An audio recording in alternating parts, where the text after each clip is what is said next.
സാന്ദ്രാനന്ദാവബോധാത്മകമനുപമിതം കാലദേശാവധിഭ്യാം നിർമുക്തം നിത്യമുക്തം ദിഗമശതസഹസ്രേണ നുപാസ്യമാനം അസ്പഷ്ടം ദൃഷ്ടമാത്രേ പുനരുപുരുഷാർത്ഥാത്മകം ബ്രഹ്മതത്വം തത്താവത് ബാധിതാക്ഷാത് ഗുരുഭവനപുരേ ഹന്ത ഭാഗ്യം ജനാനാം. നമസ്കാരം.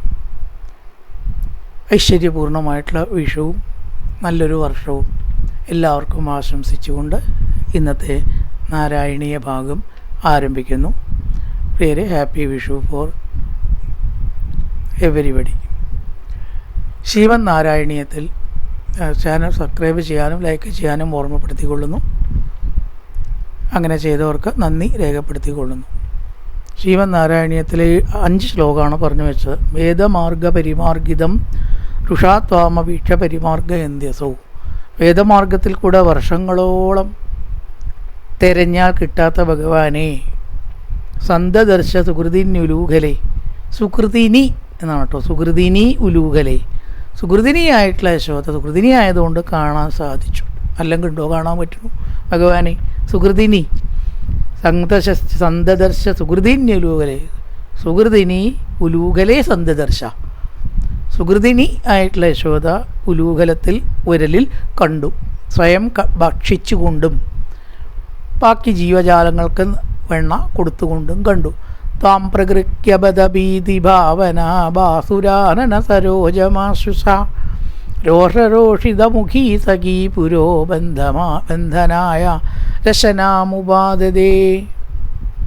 ആശുസ ഉടനെ തന്നെ യശോദ രോഷരോഷിതമുഖി ദേഷ്യം പൂണ്ട മുഖത്തോട് കൂടിയവളായിട്ട് സഖീപുര തോഴിമാരുടെ മുമ്പാകെ. അതാണ് ഭഗവാൻ ഏറ്റവും വിഷമം. അവരൊക്കെ കണ്ടു പതി അവരുടെ മുമ്പാകെ. ഇതാ എൻ്റെ കുട്ടിയെ ശിക്ഷിക്കണില്ല എന്നല്ലേ നിങ്ങൾക്ക് ആക്ഷേപം, ഇപ്പം കണ്ടോളിൻ, ഇന്ന് ഞാൻ തക്കതായ ശിക്ഷ നൽകുന്നുണ്ട്. അവരും കൂടിയും കാണാൻ സഖീപുര, ആ സഖിമാരുടെ ശോധയുടെ സഖിമാരുടെ മുമ്പാകെ ഭീതിഭാവന ഭാവന ബാസുരാനന സരോജാന സ്വാം പ്രഗൃഹ്യ. അങ്ങയെ അങ്ങോട്ട് പിടിച്ചു. ത്വാം പ്രഗൃഹ്യ എങ്ങനത്തെ അങ്ങയെ?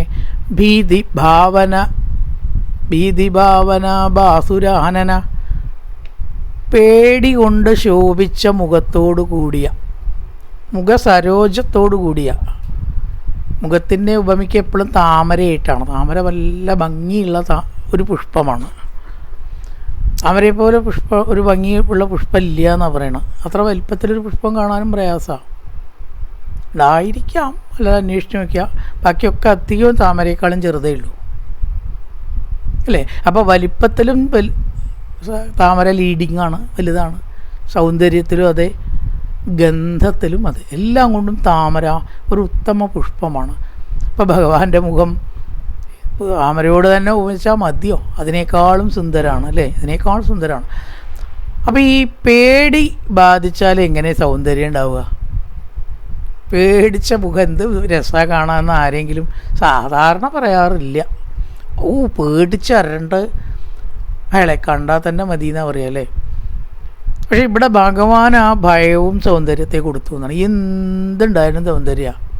ദുഃഖിച്ച് നോക്കട്ടെ, പേടിച്ച് നോക്കട്ടെ, അത്ഭുതം പ്രകടിപ്പിച്ച് നോക്കട്ടെ, എങ്ങനെ ഭഗവാൻ നിന്നാലും അതൊരു കൗതുകമാണ്. ഭീതിഭാവന ബാസുരാനന സരോജം. എന്തൊരു പ്രയോഗം നോക്കൂ. ഭീതിഭാവന കൊണ്ട് ശോഭിച്ച മുഖം. ഭീതിഭാവന കൊണ്ട് ശോഭിക്കുമോ മുഖം? ഭഗവാനെ ശോഭിക്കും, വേറെ ആരുടെയും ശോഭിക്കൊന്നുമില്ല. മങ്ങി വിളറുക ചെയ്യുക, മങ്ങുക ചെയ്യുക അല്ലേ? നമ്മൾ പറയാം മങ്ങുക ചെയ്യുക എന്നാണ് പറയുക. ഇവിടെ എങ്ങനെയാണ് ഭാസുരായത്? ഭഗവാന്റെ മുഖമായതുകൊണ്ട് തന്നെ, വേറെ കാരണമൊന്നുമില്ല. ഭീതിഭാവന ഭാസുരാനന സരോജം. അങ്ങനെയുള്ള അങ്ങേ പ്രഗൃഹ്യ ഇങ്ങോട്ട് പിട്ടിച്ചു. ബന്ധനായ രചനാമുപാദതേ. കയറെടുത്തിട്ട് കെട്ടിടാനാണ് തീരുമാനിച്ചത്. എന്തേ വടിയെടുത്തിട്ട് അടിക്കാൻ നോക്കി. ഭാഗവതത്തിൽ പ്രത്യേകം പറയുന്നുണ്ട്. കുന്തി ദേവി ഈ സമയത്തൊരു സ്തുതിയുണ്ട്. അതായത്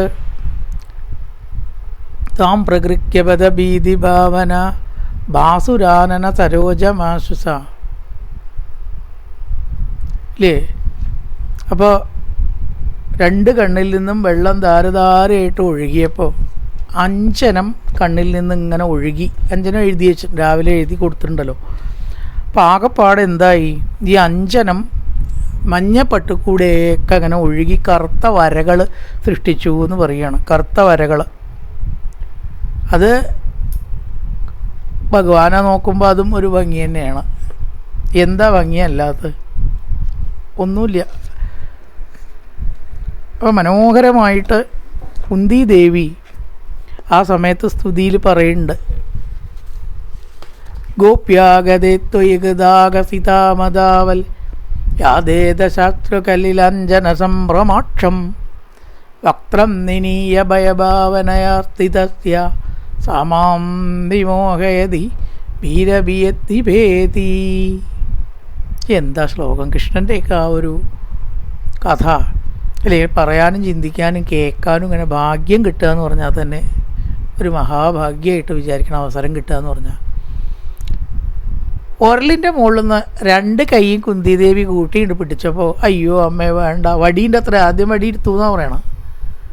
ഓങ്ങിയപ്പോൾ വേണ്ട അമ്മേ ഞാൻ ചെയ്യില്ല, വേണ്ട ഒരു അബദ്ധം പറ്റിയതല്ലേ എന്നിങ്ങനെ പറഞ്ഞ് രണ്ട് കണ്ണിൽ നിന്ന് വെള്ളം ഒഴുക്കിയിട്ട് അമ്മേ പേടിച്ചിട്ട് വേണ്ട വേണ്ട കേട്ടോ. അങ്ങനെ പറയുമ്പോൾ ആർക്കാ തല്ലാന്ന് തോന്നുക? വേഗ യശോദ വടിയൊക്കെ കളഞ്ഞ് കെട്ടിയിടാൻ തീരുമാനിച്ചു എന്നാണ്. ഈ അഭിനയമാണ് കെട്ടിയിടലിലേക്ക് കൊണ്ടുപോയത്. കെട്ടിയിടേണ്ടത് ഭഗവാന്റെ അവിടെ ഒരു ആവശ്യം കൂടിയാണ്. കാരണം നളകുവര മണിക്കന്മാർക്ക് മണിഗ്രീവന്മാർക്ക് മോക്ഷം നൽകണം. ഉരൽ വലിച്ചുകൊണ്ട് പോയിട്ട് വേണ്ടേ അത് ചെയ്യാൻ? ഭഗവാൻ എന്തൊക്കെ ബാധ്യതയുണ്ട് കുട്ടിയും നമ്മൾ പറയുന്നു. ഭഗവാന്റെ മനസ്സിലത്തെ ബാധ്യത ഭഗവാനല്ലേ അറിയുള്ളൂ. എന്തൊക്കെ ചുമതലയുണ്ടോ അപ്പോൾ അവിടെ വന്നിരിക്കണം. അതിന് വല്ല പ്രായമുണ്ടോ? ഭേദമൊന്നുമില്ല. ഊതനേക്കൊന്നും ജഗടാത്തിനൊക്കെ പ്രായം നോക്കിയിട്ടാണ്. അപ്പോൾ അതിനു വേണ്ടി എനിക്ക് നളകൂപരന്മാർക്ക് മോക്ഷം കൊടുക്കണം, അമ്മേ യശോദേ എന്നെ കെട്ടിടൂ എന്നൊക്കെ പറയാൻ പറ്റുമോ? അത് പറഞ്ഞാൽ എല്ലാ രഹസ്യം പുറത്തു വരില്ലേ? താൻ ഈശ്വരനാണെന്ന്. പിന്നെ അവിടെ വല്ല രസമുണ്ടോ? കുട്ടിയായിട്ട് തന്നെ വരണം, അപ്പോഴേ രസമുള്ളൂ. അതിന് വേണ്ടിയിട്ട് എന്ത് ചെയ്തു? വടി യശോദയെ കൊണ്ട് വലിച്ചെറിയിപ്പിച്ചു. വലിച്ചെറിഞ്ഞപ്പോൾ വീണ്ടും എനിക്ക് പേടിയില്ല എന്നായി ഭഗവാൻ. കൈ കൊണ്ട് തല്ലിയപ്പോൾ അത്രയൊക്കെ തന്നെ വേദനയ്ക്കുള്ളൂ. വട്ടിയാവുമ്പോൾ കുറച്ച് പേടിയാണ്. വടി എടുക്കും ഞാൻ എന്നാ പറയുക. ഇനി ഞാൻ വടി എടുക്കട്ടോ. അപ്പോൾ വട്ടിയെ കുട്ടികൾക്ക് പൊതുവേ കുറച്ചും കൂടി പേടിയുണ്ട്. കൈ കൊണ്ട് അത്രയും വേദനയ്ക്കുള്ളൂ എന്നറിയാതുകൊണ്ടാണ്. അപ്പോൾ ആ വടി വലിച്ചെറിഞ്ഞപ്പോൾ പേടിയില്ലാണ്ടായി. വീണ്ടും വടി എടുത്തു. യശോദ ഒരുപാട് പ്രാവശ്യം വടി എടുക്കലും വലിച്ചെറിയലും കഴിഞ്ഞിരിക്കണം. സാമാം വിമോഹയതി. അപ്പോൾ ആ അഞ്ജനം കണ്ണിൽ നിന്നിങ്ങനെ ഒഴുകി മഞ്ഞപ്പട്ടിൽ കളറൊക്കെ അടിച്ച പോലെ, കളറ് പോയ പോലെ അവിടെയും ഇവിടെയൊക്കെ ആയിട്ട് ഈ കളറുണ്ടായി. ഭഗവാനെ, ഇങ്ങനെ അങ്ങേക്ക് വല്ലതിനെ പേടിക്കേണ്ട ആവശ്യമുണ്ടോ? ഈ ലോകത്തിലെ എല്ലാ ഭയവും ഉള്ളവർ ഭഗവാനെ ഭരിച്ചിട്ടാണ് ഭയം അകറ്റണത് അല്ലേ? നാരായണകവചം ചൊല്ലിക്കോളൂ, വിഷ്ണു സഹസ്രനാമം ചൊല്ലിക്കോളൂ, ഒന്നിനും ഭയം ഉണ്ടാവില്ല.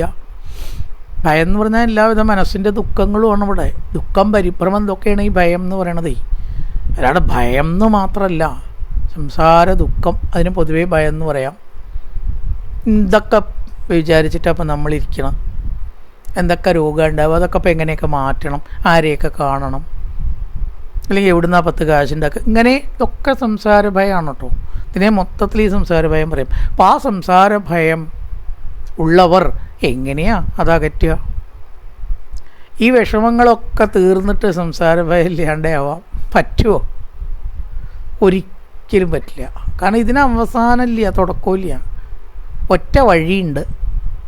എങ്ങനെയാ? ഭഗവാന്റെ മനസ്സിൽ മനസ്സാണ്ട് ഉറപ്പിക്കുക പാദത്തിൽ. അവിടെ സംസാര ഭയം എൻ്റെ ആവാണ്, അവസാനിക്കുകയാണ്. അല്ലാതെ ഒരിക്കലും സംസാര ഭയം അവസാനിക്കണില്ല. ഇനി എത്ര വലിയ ആളായിക്കോട്ടെ. വലിയ ആൾക്ക് വലിയ പ്രശ്നം, ചെറിയ ആൾക്ക് ചെറിയ പ്രശ്നം, ദുഃഖം, സങ്കടം, അത്രയേ ഉള്ളൂ. കാശുള്ളവർക്ക് വേറെ പ്രശ്നമാവും, രണ്ടും ഇല്ലാത്തവർക്ക് വേറെ മൂന്നാമത്തെ പ്രശ്നമാവും. ആർക്കും തന്നെ സംസാര ഭയം ഇല്ലാണ്ടില്ല. ആ ഭയം അല്ലയോ സർവേശ്വര എങ്ങനെയാണ് ഇല്ലാണ്ടേക്കുക? കൃഷ്ണ രാമ ഗോവിന്ദ എന്ന് ജപിച്ചോളൂ, നാമം ജപിച്ചോളൂ, വേറെ മാർഗമൊന്നുമില്ല. ആ ഭഗവാൻ ഇവിടെ എന്തിനെ പേടിച്ചു?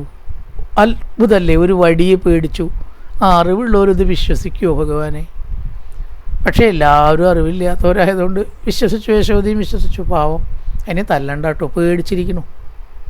2 കൊടുത്താൽ അതിന് വല്ല പനിയേറ്റ വന്നാലോ, കുട്ടിയാണേ എന്ന് വിചാരിച്ചിട്ട് രോഷരോഷിതമുഖീ സഖീ പുരോ, സഖിമാരുടെ മുമ്പാകെ ദേഷ്യം അഭിനയിച്ചു എന്നാണ് പറയണ പല ദിക്കിലും. അതിനുണ്ടോ ദേഷ്യപ്പെടാൻ തോന്നുന്നു? ഭഗവാനെ കണ്ടാൽ ദേഷ്യപ്പെടാനും തോന്നില്ല, നേരത്തെ പറഞ്ഞിട്ടുണ്ട് പല സ്ഥലത്തും. പക്ഷെ അഭിനയിച്ചു. രോഷരോഷിതമുഖീ സഖീ പുരോ ബന്ധനായ രശനാമുപാദതേ, ബന്ധിക്കാൻ വേണ്ടിയിട്ട് കയറിങ്ങോട്ട് എടുത്തു, കെട്ടിയിട്ട് അവിടെ കാണിച്ചു തരാന്ന് ഞാൻ. ബന്ധുമിച്ഛതിയമേവ സജ്ജന തംഭവന്തമയി ബന്ധുമിച്ഛതി സാ നിയുജ്ജരശനാ ഗുണാൻ ബഹുന്ദ്യങ്കുലോനമഖിലങ്കിലൈക്ഷതാ. ബന്ധുമിച്ഛതി എന്ന് പറഞ്ഞാൽ കെട്ടാൻ ആഗ്രഹിക്കുന്നവൾ. യശോദയ്ക്ക് ഇപ്പോൾ എന്താ ആവശ്യം? കൃഷ്ണനെ കെട്ടിയിടണം. ഈ ബന്ധുമിച്ഛതി എന്നുള്ള വാക്കിന് വേറെ അർത്ഥമുണ്ട്. ബന്ധുവായി കിട്ടാൻ ഇച്ഛിക്കുക, രണ്ടർത്ഥം പ്രയോഗിച്ചിരിക്കുകയാണ്. മേപ്പത്തൂരിന് അങ്ങനെ പല വിദ്യകളും ഉണ്ട് കേട്ടോ. ഒരു വാക്കിൻ്റെ പല അർത്ഥം വെച്ചിട്ട് അങ്ങോട്ട് പ്രയോഗിക്കും ഒരു ശ്ലോകത്തിൽ. വളരെ രസമാണ് അത് ആലോചിച്ചാൽ. ബന്ധുമിച്ഛതി ഇവിടെ രണ്ടർത്ഥമാണ്. ഒന്ന്, കയറുകൊണ്ട് യശോദ കെട്ടാൻ ഇച്ഛിച്ചു, ഇച്ഛിച്ചു ആഗ്രഹിക്കുക, ഇച്ഛതി. നീയോ ഭഗവാനെ ബന്ധുവായിട്ട് കിട്ടാൻ സജ്ജനങ്ങളെല്ലാം ആഗ്രഹിക്കും. ശത്രുത ആർക്കാണ്ടാവും? ഹിരണ്യകശിപുവിനെ പോലുള്ള ദുഷ്ടന്മാർക്ക്. അവർക്ക് ഭഗവാന്റെ ബന്ധു ഇച്ഛിക്കണില്ല. അവർ ബന്ധുത്വം വേണ്ട, കാണിച്ചു കൊടുക്കാൻ ഞാൻ വിഷ്ണുവിനെ കൊല്ലണം, വിഷ്ണുവിനെ കൊല്ലണം. രാവണൻ എന്തേ ചിന്തിച്ച് രാമനെ കൊല്ലണം, രാമനെ കൊല്ലണം. അപ്പം അവർ ബന്ധുമിച്ഛതിയിൽ പെട്ടവരല്ല. സജ്ജനങ്ങളെല്ലാം കൃഷ്ണൻ എൻ്റെ ബന്ധു ആവണേ, കൃഷ്ണൻ്റെ അനുഗ്രഹം എനിക്കുണ്ടാവണേ, ഞാൻ കൃഷ്ണനെ ഭജിക്കും, കൃഷ്ണൻ്റെ പ്രസാദം നേടും, ഗുരുവായൂരപ്പൻ എൻ്റെ ഏറ്റവും ഇഷ്ടദൈവമാണ് എന്ന് വിചാരിക്കണവരാണ് അല്ലേ. അപ്പോൾ എല്ലാവരും ബന്ധുമിച്ഛതി, യശോദയും ബന്ധുമിച്ഛതി. എല്ലാവരും ബന്ധുവായിട്ട് കിട്ടാൻ ആഗ്രഹിച്ചു, യശോദ ബന്ധുമിച്ഛതി, ബന്ധിക്കാൻ ആഗ്രഹിച്ചു. രണ്ടർത്ഥം പ്രയോഗിച്ചോടെ. യമേവ സജ്ജന സ്തംഭവന്തമയി ബന്ധുമിച്ഛതി, സജ്ജനങ്ങളും അങ്ങയെ ബന്ധുമിച്ഛിക്കുന്നു. സജ്ജനങ്ങൾ ബന്ധുവായിട്ട് കിട്ടാൻ ഇച്ഛിച്ചപ്പോൾ യശോദ കെട്ടാനായിട്ട് ബന്ധിക്കാനായിട്ട് ഇച്ഛിച്ചു. രണ്ടും രണ്ട് തരാണെന്നേ ഉള്ളൂ. ബന്ധുമിച്ഛതിയമേവ സജ്ജന, ഏതൊരാളെയാണോ സജ്ജനങ്ങൾ ബന്ധുവായിട്ട് കിട്ടാൻ ആഗ്രഹിക്കുന്നത് അതേ അങ്ങയെ സ്തംഭവന്തം, ആ അങ്ങയെ കെട്ടാൻ യശോദ ആഗ്രഹിച്ചു. ബന്ധുമിച്ഛതി, യശോദ ബന്ധുമിച്ഛിച്ചു. എല്ലാവരും ബന്ധുമിച്ഛിക്കുകയാണ്, ബന്ധുവാൻ ഇച്ഛിക്കുകയാണ്. യശോദയും ബന്ധുമിച്ഛിച്ചു, കെട്ടാൻ ഇച്ഛിച്ചു. രണ്ടർത്ഥത്തിൽ ബന്ധുമിച്ഛതി പ്രയോഗിച്ചിരിക്കുകയാണ്. സാ നിയുജ്ജരശനാ ഗുണാൻ ബഹുൻ ദങ്കുലോനമഖിലങ്കിലൈക്ഷത. കയറുകൊണ്ട് കെട്ടാൻ നോക്കുമ്പോഴല്ലേ എവരിൽ കെട്ടൽ വേഗം കഴിഞ്ഞു ഒരറ്റം. ഭഗവാന്റെ അരയിൽ മാത്രം കഴിയണില്ല. എത്ര കയറ് കൊണ്ടും പണ്ട് ഹനുമാനെ കെട്ടാൻ നോക്കിയപ്പോഴാണ്, കെട്ടാനല്ല അല്ലേ, കയറ് ചുറ്റി തുണികൾ ചുറ്റി കത്തിക്കാൻ നോക്കിയിട്ട് എത്ര തുണി കൊടുത്തിട്ടും തികയാനുണ്ടായ പോലെ 2 വിരൽ കുറവ്. ഇതെങ്ങനെ വേണമെങ്കിലും വ്യാഖ്യാനിക്കാവുന്നതാണ്. ഭക്തി ഇല്ലാണ്ടിരിക്കുക, വിനയം ഇല്ലാണ്ടിരിക്കുക. ഭക്തി വിനയത്തിൻ്റെ കുറവാണ് ഈ 2 വിരലിൻ്റെ കുറവ്. അങ്ങനെ കെട്ടാൻ നോക്കിയാണ്ടോ കെട്ടാൻ കിട്ടണു. നമ്മളും കെട്ടാൻ നോക്കുകയാണ്, എവിടേക്കോ ഉണ്ടെന്ന് നമ്മുടെ തെറ്റി. ഗുരുവായൂർ പോയാൽ കിട്ടുമോ? തിരുപ്പതി പോയാൽ കിട്ടുമോ? ഉടുപ്പി പോയാൽ കിട്ടുമോ? ബദരി പോയാൽ കിട്ടുമോ? എവിടെ കിട്ടണമെന്ന്? ഇവിടെ ഒന്നും അല്ല ഭഗവാൻ സത്യത്തിൽ. പിന്നെ എങ്ങനെയാണ് അവിടെയൊക്കെ പോയാൽ ഈശ്വരനെ കിട്ടണത്? അതൊക്കെ ഒരു തോന്നൽ, അത്രയേ ഉള്ളൂ. കിട്ടി എന്നൊരു തോന്നൽ, പ്രതീതിയാണ് ഈ പ്രപഞ്ചം. അതിൽ കൊണ്ടുവരാമെന്നല്ലാണ്ട് അതിലപ്പുറമൊന്നുമില്ല. എങ്ങനെ പോയാലും ഒരു അതൃപ്തി അല്ലെങ്കിൽ ഒരു അപൂർണത ഉണ്ടാവുകയും ചെയ്യും. തൊഴുകലാട് മുഴുവനായിട്ട് ശരിയായില്ല, അടുത്ത ഒഴുകുമ്പോഴേക്ക് മാറും എന്ന് പറഞ്ഞു. അല്ലെങ്കിൽ വേറെ എന്തെങ്കിലും പ്രശ്നം ഉണ്ടായി, മനസ്സെവിടേക്കോ പോയി, ശരിയായില്ല. ആ മുഴുവനാവായ അതാണത്രേ 2 കിലോനമഖിലങ്കിലേക്ഷത, 2 വിരൽ കമ്മി ഉണ്ടായത്. എല്ലാവർക്കും കൃഷ്ണനെ സ്വന്താക്കണം, അനുഗ്രഹം ഉണ്ടാവണം, കൃഷ്ണനെ നേടണം എന്നുണ്ടെങ്കിലും ഇനി കുറച്ചും കൂടി ഇങ്ങനെ വേണം, മുഴുവനായില്ല എന്നൊരു തോന്നൽ, അപൂർണത എപ്പോഴും ഉണ്ടാവുന്നതാണ്. 2 വിരൽ കുറഞ്ഞത്. നല്ലൊരു വിഷുപ്രഭാതം എല്ലാവർക്കും ആശംസിച്ചുകൊണ്ട് ഇന്നത്തെ ഭാഗം നിർത്തുന്നു. ഐശ്വര്യപൂർണ്ണമായിട്ടൊരു വർഷം എല്ലാവർക്കും ഉണ്ടാവട്ടെ എന്ന് പ്രാർത്ഥിക്കുന്നു. നമസ്കാരം.